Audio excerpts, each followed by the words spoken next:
Hoje a gente vai tentar fazer uma coisa um pouco polêmica pra quem é da área, mas eu tô muito pensando que vai ter gente que vai ficar bem confusa, que é classificar uma galera aí que foi relevante pra educação. E como eu não queria passar vergonha sozinha, eu chamei a minha amiga Maria Clara. Oi, pessoal. Bom, a gente... Como que a galera da medicina fala quando eles estão na metade do curso? Que eles são meio médicos, é isso?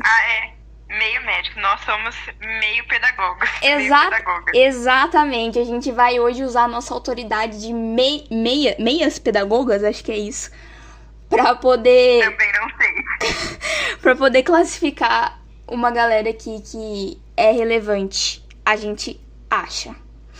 Bom, então eu tô aqui com a tier list aberta, né? A gente entrou na trend aí, na modinha. E eu vou começar a apresentar o pessoal aqui da esquerda pra direita. São 10 pessoas que a gente vai avaliar.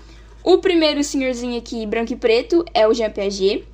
O segundo é a Maria Montessori. Depois o John Dewey, o Anísio Teixeira, o Levi Vygotsky, o Saviani, que eu não vou falar o primeiro nome dele porque eu sempre confundo, o Freinet, o Paulo Freire, Santo Agostinho e o Valum. Beleza, Maria? Beleza. Tá. Então vamos lá. Piaget, o que você acha? Olha, eu gosto do Piaget. Assim, talvez porque a gente, nesses nossos 1 ano e poucos meses aí, a gente talvez seja o que a gente mais ouviu falar, né? Mas eu gosto bastante dele. Assim, eu vou deixar pra classificar depois de você dar a sua opinião, mas já aviso que eu gosto dele. Tá. Mano, eu acho que dos que estão aqui, talvez seja o mais famoso no Brasil, talvez só atrás do Paulo Freire, na minha opinião. Ele e o Vygotsky são, assim, páreo a páreo. Ó, de verdade, eu acho que... Ah, eu esqueci de falar, mas os critérios que a gente vai estar avaliando é... O primeiro, fui com a cara, né? Então... Porque não tem como falar que vai ser 100% objetivo, porque não é. Ninguém é 100% objetivo. Depois a gente vai avaliar pensando na relevância na academia, ou seja, na universidade, nas pesquisas em educação. E, tipo assim, se o cara realmente agrega alguma coisa na teoria e na prática em sala de aula. Então, por isso que eu coloquei o Piaget aqui, em Czar Pedagógico. Porque pra mim, assim, o cara, ele é um gênio, assim, pra quem conseguiu um doutorado aos 22 anos, é impressionante. E eu acho que ele contribui bastante com a psicologia do desenvolvimento. Eu acho que tem gente que vai falar que talvez seja um pouco inatista, mas eu acho muito interessante ele oferecer parâmetros, assim, mais objetivos pro professor em sala de aula. Não sei se você concorda. Eu concordo. E também porque todos os outros meio que bebem um pouco dele, assim, né? É muito comum a gente falar de outros pedagogos, de outros psicólogos, enfim, que estudaram ele, né? Que tem a sua teoria pautada um pouco no que ele pensou. Então eu também concordo com essa sua colocação sobre ele. Beleza, então. Então até aqui eu acho que ninguém vai cancelar a gente, né? Eu acredito que só a galera que é do Vygotsky mesmo que talvez discordaria.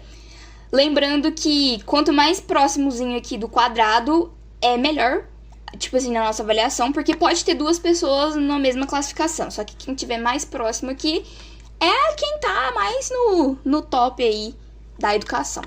Aí depois a gente tem a Montessori. O que você acha dela? Olha, eu fico muito em dúvida se eu colocaria a Montessori no MEC tá perdendo ou se eu colocaria ela no relevante. Assim, eu acho que se for pra classificar, ela tá mais no alto do que pra baixo, assim. Eu gosto dela, mas não sei se eu colocaria tanto, assim.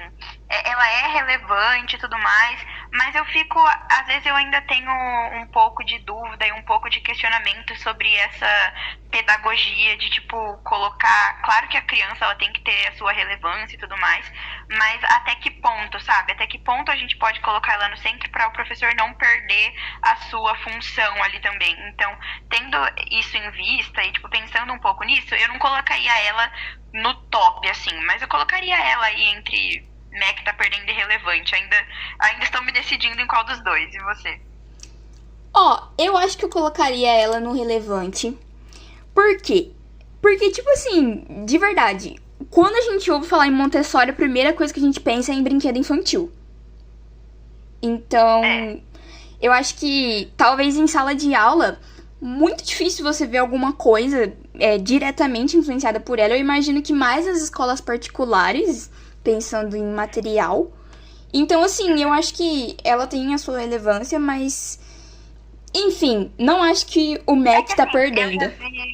Eu já vi bastante, é que assim, nós moramos em cidades diferentes, né? Bom ressaltar isso. Mas aqui, onde eu moro, eu já vi algumas escolas que são especificamente montessorianas, sabe? Que, tipo assim, deixam explícito que elas são montessorianas e elas são todas pautadas nisso. Então, eu acho que quando isso é aplicado à realidade, é mais comum a gente ver isso aplicado em uma escola que ela é totalmente assim, do que uma escola, por exemplo, que as pessoas consideram tradicionais, tem alguma coisa dela mesclada ali no meio do dia a dia, sabe? Entende o que eu tô querendo dizer? Eu acho que Entendi. ou ela é uma escola 100% assim, totalmente assim, declarada montessoriana, ou ela não tem algo sobre ela no dia a dia, sabe? Enfim, eu acho que talvez por isso que a gente não consiga ver muito isso na realidade e no nosso dia a dia, porque a gente não está em uma escola ou tem contato com escolas que são montessorianas, sabe? Enfim. Bom, eu acho que você me venceu no argumento, então.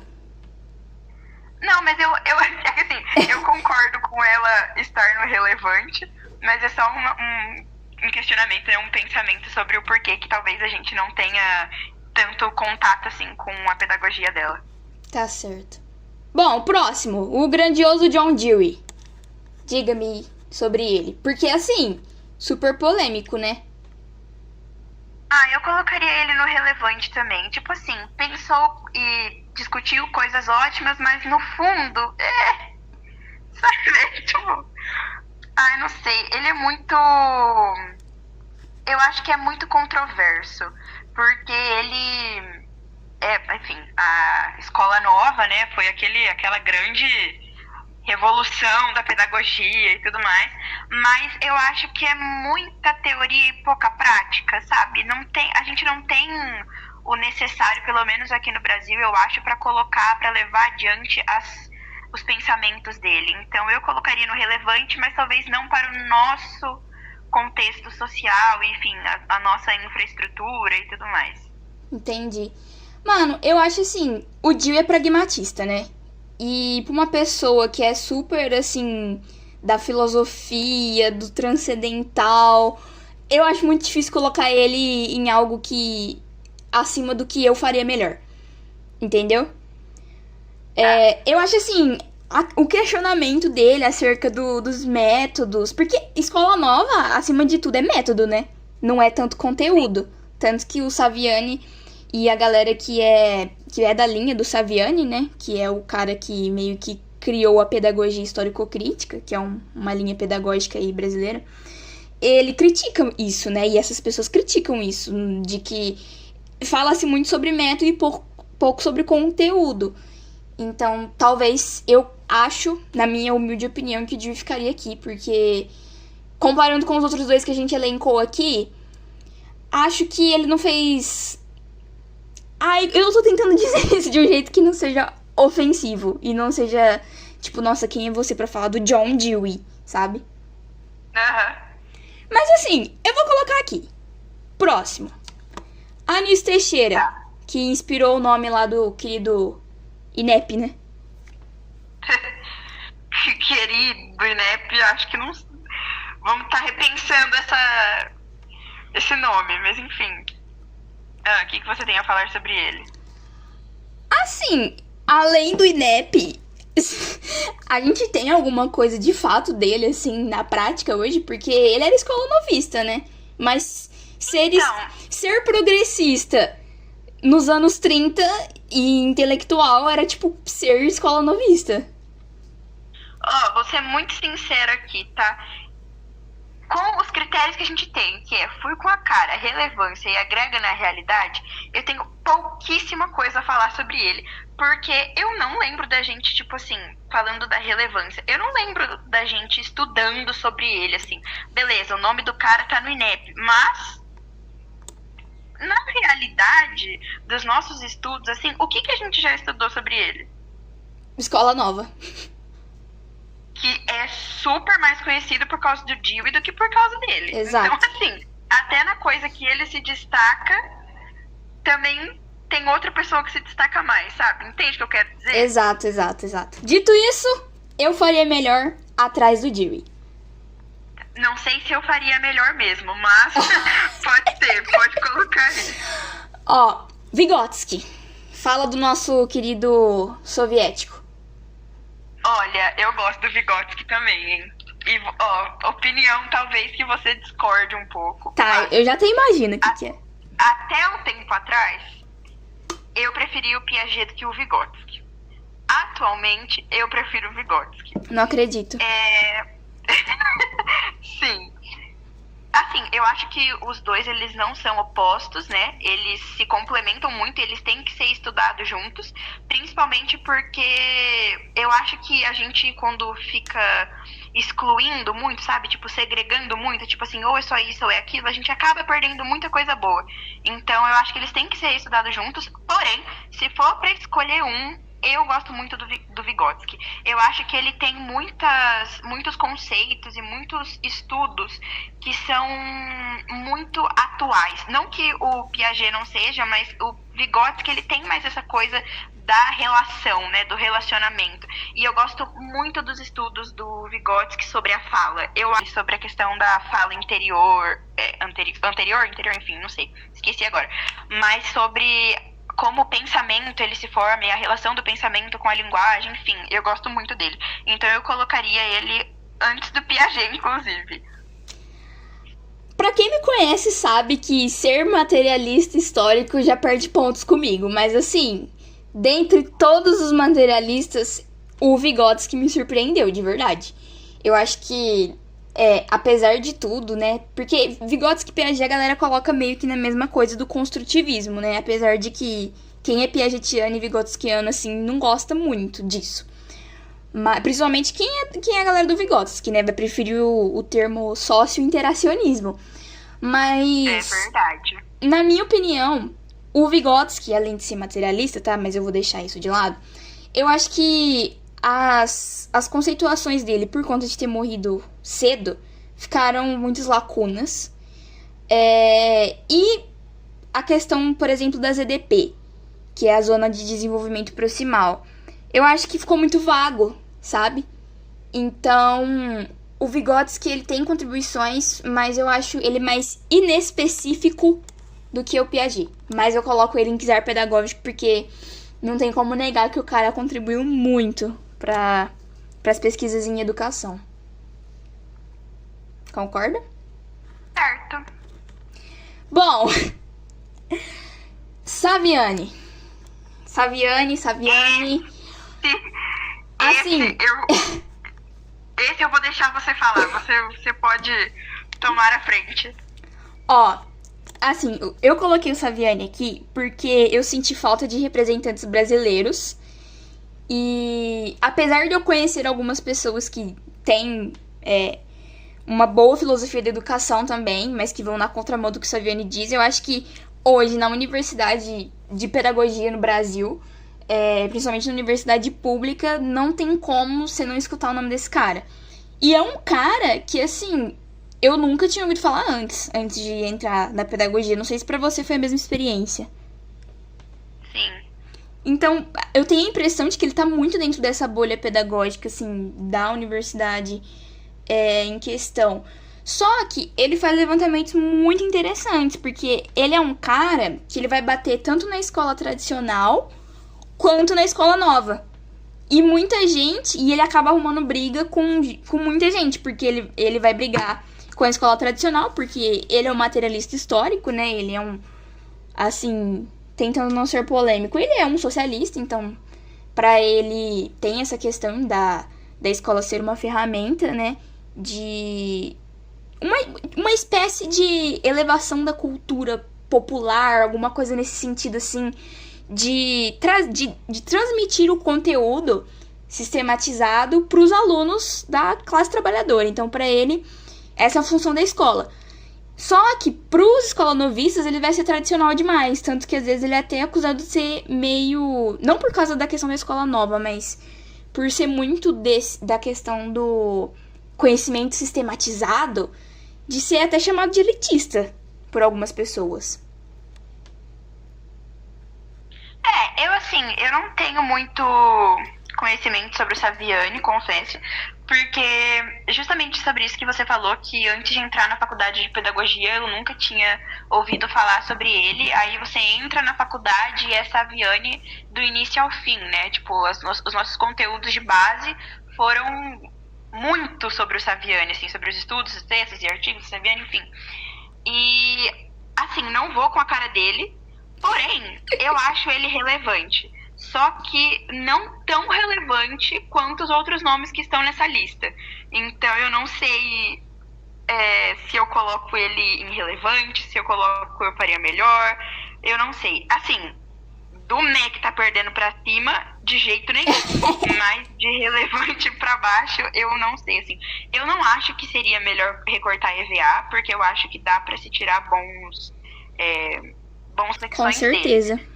Só que eu colocaria ele ou no relevante ou no eu faria melhor.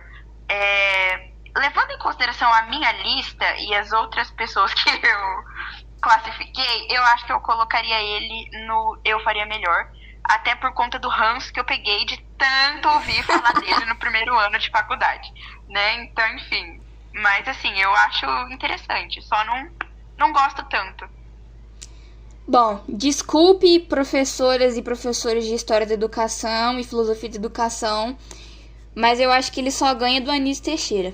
Porque, assim, eu acho ele relevante, mas eu não acho justo colocá-lo na frente do John Dewey. Eu concordo com você. Tá, então próximo. Freinet. O Freinet, eu acho que é um pouco igual ao Saviani no quesito de nunca tinha ouvido falar até entrar na faculdade. E mesmo na faculdade, a gente só foi ouvir falar dele no segundo ano do curso, certo? Não, fora que foi tipo assim, uma menção de o quê? 1, 2 aulas apenas? Foi super rápido. Porém, nas coisas que foram faladas dele, eu gostei, assim, sinceramente, não métodos, mas assim, das coisas, das atividades que ele traz. É ele o cara do jornal da escola, essas coisas Isso, assim, não é? Isso. Então, eu gostei dessas atividades, dessas propostas dele. Mas, assim, também não é muito comentado. Eu não faria melhor do que ele, isso é fato. Mas também não sei se eu colocaria no relevante. Ele é a mesma coisa pra mim do que o Saviani no quesito de nunca ter ouvido falar dele antes de entrar na faculdade. E mesmo na faculdade, a gente falou pouquíssimo sobre ele. Mas nas atividades e nas propostas dele, como por exemplo o jornal da escola e tudo bem, as aulas passeio, eu gosto bastante dele. Não tanto quanto a Montessori, porém mais do que o Saviani e o Anísio. Então eu colocaria ele no eu faria melhor, apesar de eu ter certeza que eu não faria melhor, só atrás do Dewey. Tá. Que no caso, pra mim, o Dewey não tava no eu faria melhor, mas enfim, na sua lista aí. Eu tô até reconsiderando aqui de onde eu vou colocar o Dewey, mas assim, tá, deixa eu analisar. Eu acho que o Freinet, ele é uma escola novista, meio anarcossocialista junto, então ele é uma coisa um pouco confusa. Não que isso seja um problema, mas eu acho que... Enfim, eu acho que a gente tem em outros escolanovistas conteúdo que se assemelha. Não sei se você compreende. Não acho ele muito Sim. inovador nesse sentido. Sim. E com os outros autores também socialistas, também não acho que seja muito, assim, também inovador. Eu vou colocar ele atrás do Saviani.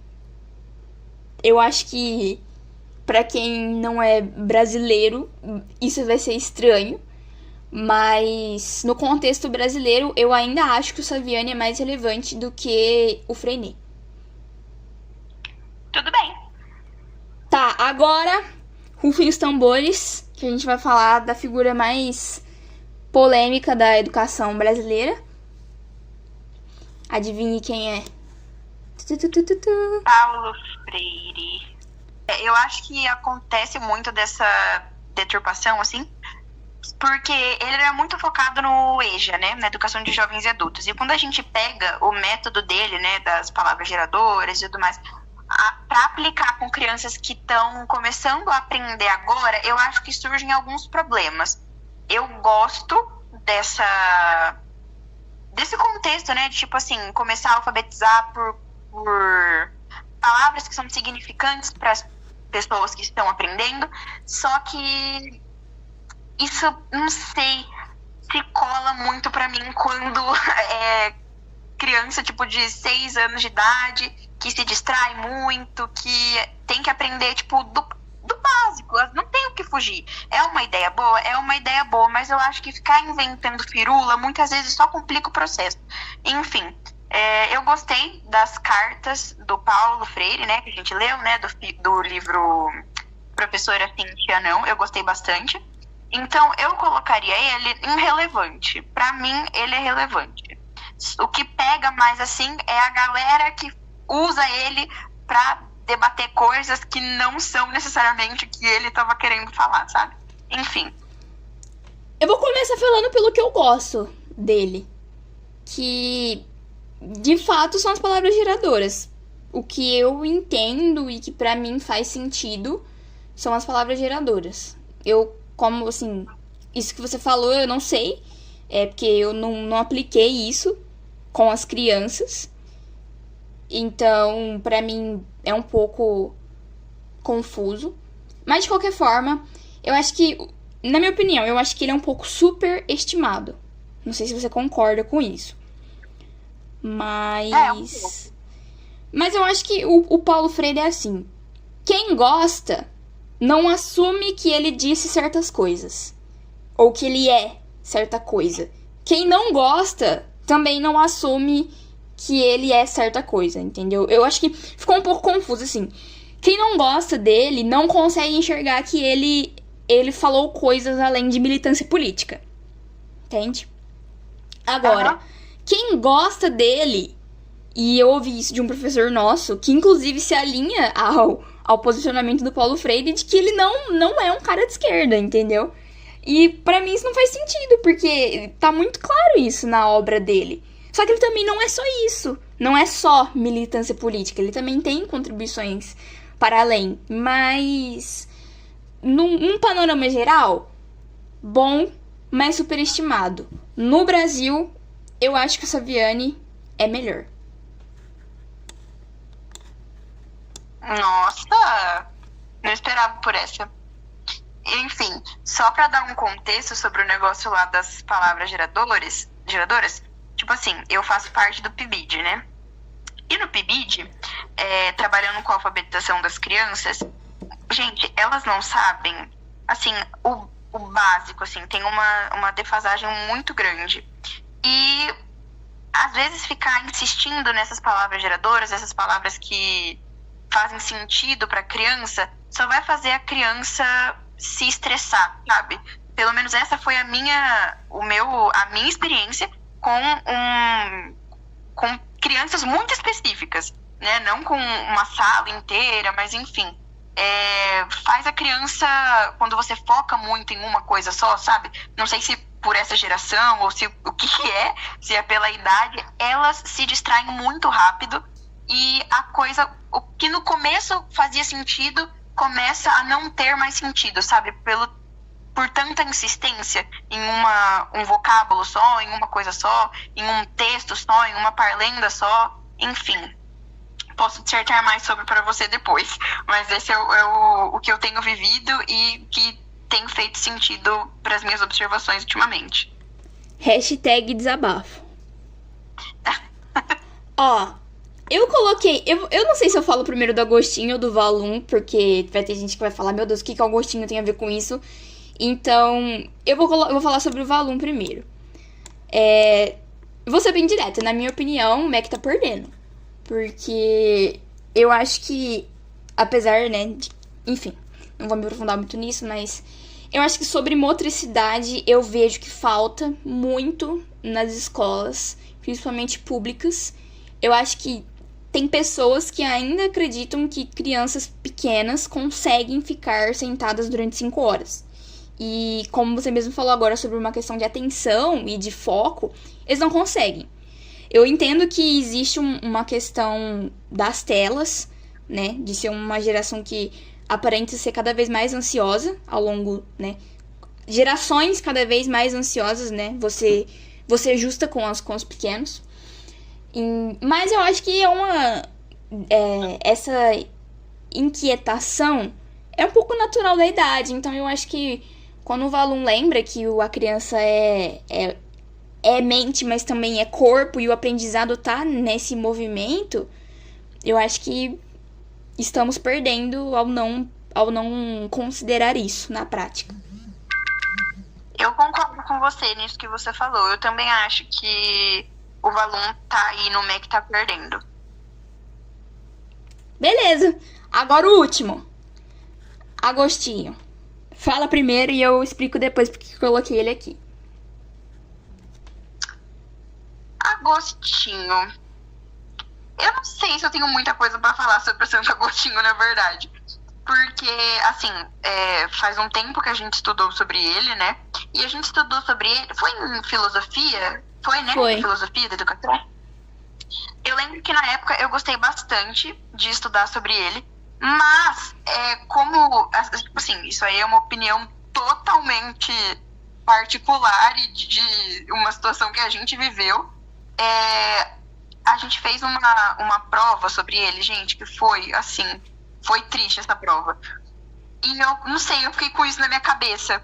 Então eu gosto dele, só que como é muita coisa, ou pelo menos foi o que a gente teve, né, que focar sobre, eu acho que quando eu falo na parte da gente aprender, na parte da gente ensinar para outros pedagogos sobre ele, eu acho que a gente podia focar melhor no que ele diz que realmente tem a ver com a educação, sabe? Porque aí eu sei que a gente tem que botar contexto nas coisas, né, enfim, tudo mais, mas ele fala tanta coisa legal, tanta coisa proveitosa, que acaba se perdendo no meio de tantas outras coisas, sabe? Porque enfim, ele... Desabafei, parte 2. Ele é um filósofo completo, né? Então... E é por isso que eu coloquei ele aqui. Porque, na minha opinião, eu acho que... Eu falei tanto acho que hoje que... Meu Deus. Enfim. Mas eu acredito que a educação no Brasil e no mundo em geral, ela é um problema, primeiro, de ordem filosófica e teológica. Eu não sei se você concorda com isso, porque eu acredito que quando uma determinada população ou os governantes de determinada população de determinado país seguem um raciocínio, uma visão de mundo, isso vai impactar na educação. E é impossível você falar de educação sem falar de visão de mundo, sem falar de concepção de ser humano, sem falar do que é ser aluno, do que é ser professor.